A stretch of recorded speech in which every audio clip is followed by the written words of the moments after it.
নমস্কাৰ বন্ধুসকল, কি খবৰ? আশা কৰিছোঁ সকলোৱে ভাল। পোহৰ উৎসৱ দেৱালী সকলোকে শুভেচ্ছা জ্ঞাপন কৰিছোঁ। এইবাৰ দেৱালী কাৰো মনত যেন আনন্দ নাই।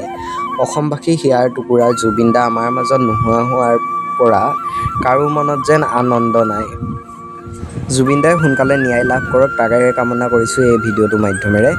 আৰু সকলোকে দেৱালী শুভেচ্ছা জ্ঞাপন কৰিছোঁ। আজি এই ভিডিঅ'টোৰ মাধ্যমেৰে আপোনালোকক বেহাৰবাৰী আউটপোষ্টৰ অভিনেতা অভিনেত্ৰীসকলৰ কিছুমান ভাল লগা মুহূৰ্ত আপোনালোকৰ সৈতে শ্বেয়াৰ কৰিম। আপোনালোকে সম্পূৰ্ণকৈ ভিডিঅ'টো চাই থাকিব। আৰু আপোনালোক সকলোকে ধন্যবাদ। মোৰ এই চেনেলটো কম দিনৰ ভিতৰতে 4000 ছাবস্ক্ৰাইবাৰ অতিক্ৰম কৰিবলৈ সক্ষম হ'লোঁ। অনাগত দিনসমূহত আপোনালোকে এনেদৰে সহায় কৰি যায় যেন।